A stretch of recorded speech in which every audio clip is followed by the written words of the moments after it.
Hello, everybody. Brian here from quantlabs.net. Give me a minute while we synchronize our YouTube, which is now up and running, and I'm about to share a lovely screen. Ba-boom, ba-boom, ba-boom. Awesome. All right, so let's get down to business.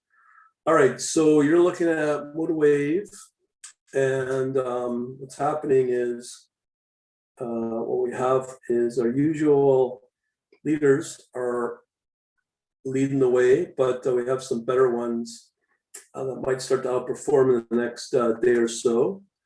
So let's get to it. So we've seen a lot of activity with Australia here. So Australia USD is looking good.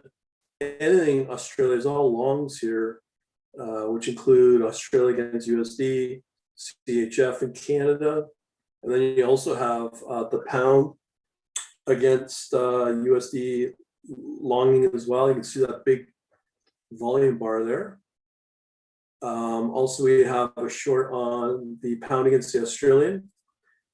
And then the US Canadian oil trade there. Hello. And then we start to see our safe havens that we think will be safe havens when things start to tumble. This is a short here. I believe the Mexican USD Mexico peso as well. But here I mentioned this for silver. Silver's moving up. You can see here against silver against Australia, Canada, Swiss franc. We have euro, the pound, Hong Kong dollar, two of those as well. We have two.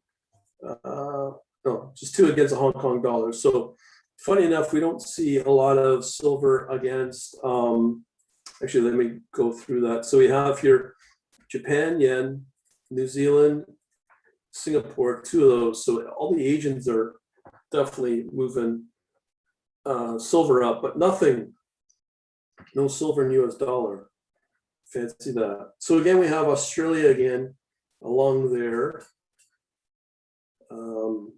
Again, we have everything's all Australia. Longs here, Australia against Canada, Swiss franc long, Hong Kong dollar, Singapore. So this looks like to be the leaders globally for if you want outperformance, do Australia. And then Euro Canada's got long, Australia against New Zealand. So New Zealand's starting to, I would say, look weak when you have the Australian against New Zealand short in there. Also, let's see, Canada against Japanese yen and the franc are shorting. But here, we now start to see some decent little performance with NASDAQ. We have 4 calls here. 3 of them out of 4 are all long. That's a short there and another long. So judging from which index to go with, I would probably go with NASDAQ. We have a short here on the S&P. This is despite the really good jobs day that we had on Friday. And again, we have a short here on the US top 30. Now, Brent crude got a long there. It's looking pretty good. Pound against the Canadian. Got 3 of them actually, all long. So that might be a really good pair to go after as well.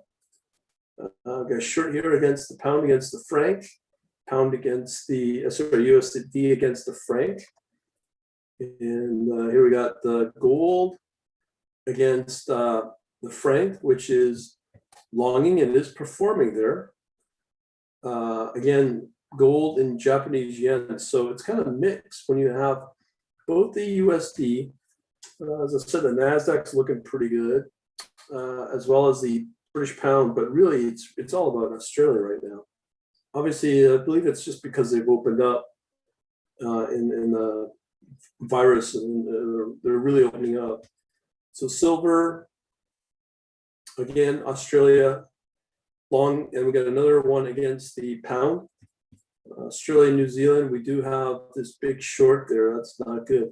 This is an important one. I did see they said short the Japanese yen, but if you want a long, China might be a decent one, but I think there's better places I've already mentioned really be Australia and NASDAQ. And that's pretty well it. As far as I can tell, let me just go through our usuals here.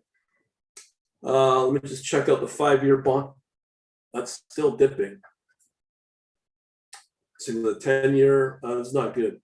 Copper, let's see how that's doing. It's still fairly flat. Brent crude's flat as well. 30-year is getting a little more stable. That curve downward seems to be not as strong. And again, with the China 50. So you definitely know where to get the performance over the next few days. It's definitely Australia, anything Australia, as well as NASDAQ and pound against the US dollar. So that's what I would say. Hopefully I'll help you out. We shall talk to you later and about to do the crypto.